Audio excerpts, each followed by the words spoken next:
Wow, I was kind of hoping the other speakers would be lousy. They're really good. That's the problem in here. I'm Peter Ricchiuti. I've been in the investment field for 36 years, 28 of them teaching finance here at Tulane University. And I'm going to talk to you tonight a little bit about economics and income inequality from a very different angle than you may have heard of it before. And I know a lot of you are probably thinking finance is really boring. In fact, some of you are here to hear me really just because you've run out of Ambien. And but we're going to change that for you. One of the things I want to point out is this is true. They asked people a survey, what was the Federal Reserve? Half of them thought it was a brand of whiskey. That is not good. A quarter thought a wildlife refuge, the rest an Indian reservation. We really need help in this area. There's really no question about it. Now, I am an unabashed, well-heeled capitalist, and over the last several years, I have done very, very well in a rising stock market with a growing but uneven economy. And I want to come out to talk to you a little bit about that situation. The economy is getting better, but you'd never hear it from the media. You never really would.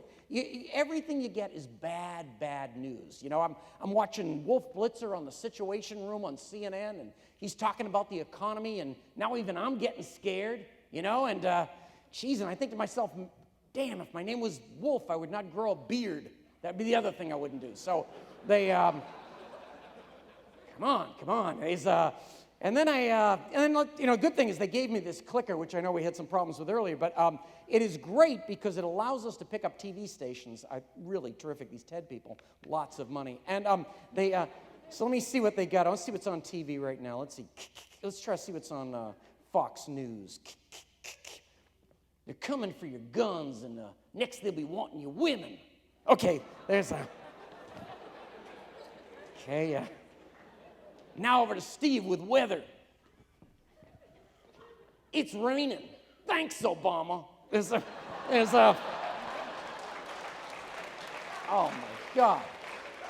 What has happened? All right, let's see what they're saying on CNBC, Trusted Financial Network. That should be better. Let's see.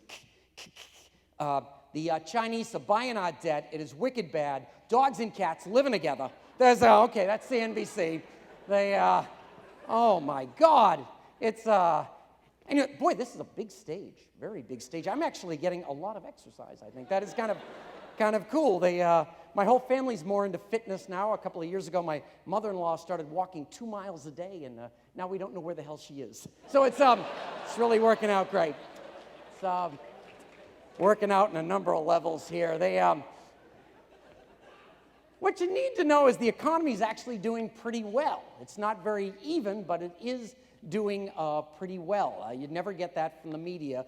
And it's interesting. You talk to some people that are pretty well off, and you ask them about the economy or the income inequality, and they're always saying, I'm fine, I don't care about anybody else. I mean, these are the same people. I guess the worst part of this group are the group that can't really enjoy a good meal unless they know someone is starving. That would be the part you really have to worry about. But let's take a look at what's going on in this, in all of this. Now, I want to argue that the reason we should worry about income inequality is that 2/3 of the U.S. economy is consumer-driven. That's the way it's been forever.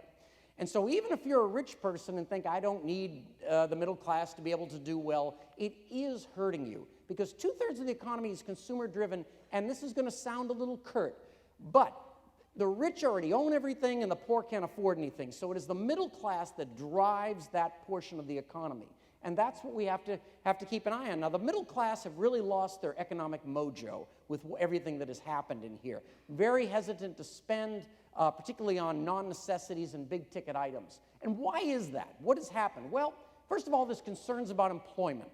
They see the unemployment levels getting lower, getting better, but slowly, but they still don't feel very confident in their own job or the ability to move up.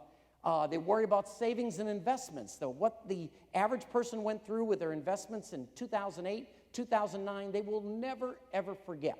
And it is, even though their 401k accounts and their retirement plans are now made up all the losses and then some, they still are very, very uneasy about their savings. And then the increasing income gap, which is a real problem. If the middle class feel pinched, it is a reason. It is, because it's true. And when I first got in this business in 1979, the U.S. economy since then has doubled in size, really better. It went from $8 trillion of GDP to now $17 trillion in GDP. But back then, the top 1% of the population earned 10% of the nation's income. Now the top 1% of the earners earn 20% of the nation's income and control 48% of the nation's wealth. That is unbelievable and growing. It's no question, now they're saying by 2016, the top 1% will control more than half of all the wealth in the United States. And this is a real problem. If we take a look at why this is occurring, there's a number of reasons, but what I want to focus on tonight, and there's certain things, tax policy and all of that, but I want to focus on something that nobody's talking about, and that is corporate decision making.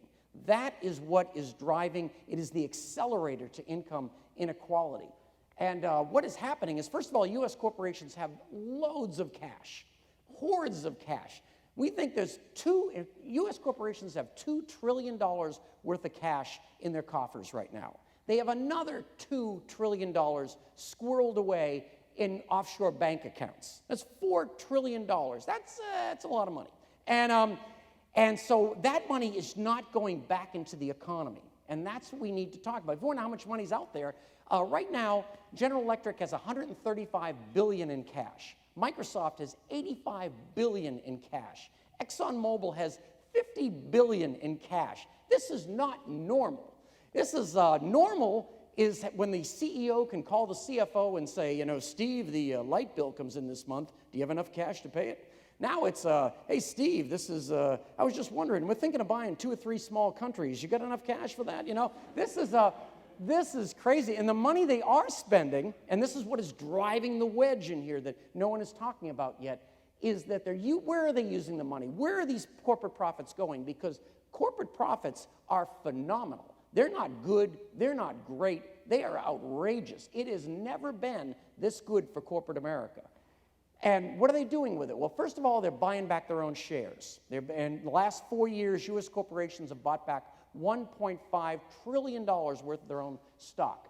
They're increasing dividends at a record pace. And the third would be mergers and acquisitions, companies buying each other. That is the opposite of economic expansion, because when companies buy each other, it leads to a lot of layoffs. So when we're looking at these top 3 things, they have done a tremendous job of what we call financial engineering. In other words, they have helped companies build up their stock prices. And they've done very, very well. The market has tripled since President Obama took office.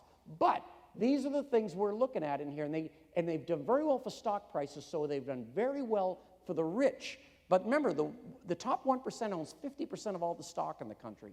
So it's done very well for that group, but it hasn't done anything on the other side, what I would call the real economy. Because you're not seeing companies do this. You're not seeing much needed capital expenditures, and you're not seeing very much hiring.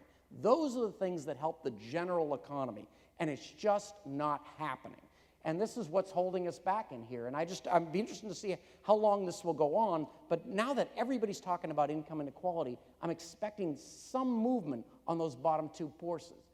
Now, one of the things you have to deal with, it's a big question that comes up in business schools all the time, is the idea. By the way, I'm trying to make this more lively. I know you're afraid there was going to be a finance guy, and and I've been through the same thing. Sometimes I hear a finance lecture or an economist, and I'm in the crowd, and I think to myself, "Damn, why does the government still bother with waterboarding?"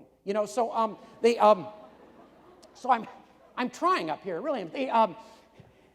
One of the problems we have to deal with here in this question is something we talk about in business schools all the time, the Freeman School, every other business school in America, and that is corporations. Are they beholden only to shareholders, or are they beholden to stakeholders? Stakeholders would include shareholders, but it would also include employees, customers, suppliers, the communities they work in, and the environment. And that's the issue. That's the big issue that's being wrestled with now in our nation's business schools. I want to talk about slice of the pie. I'm Italian, so I used Italian pizza pie. I thought that was helpful. I recognize that relative on the left-hand side there. Very, very nice guy. And you hear people say, I just want to maintain my slice of the pie. And I understand that. But what's not understood by those people is that the economy and wealth is not a zero-sum game. Just because someone else does better does not mean that I'm doing worse. And that's the part we have to get through. The idea that a growing economy is good for everyone, the rich, the middle class, the poor.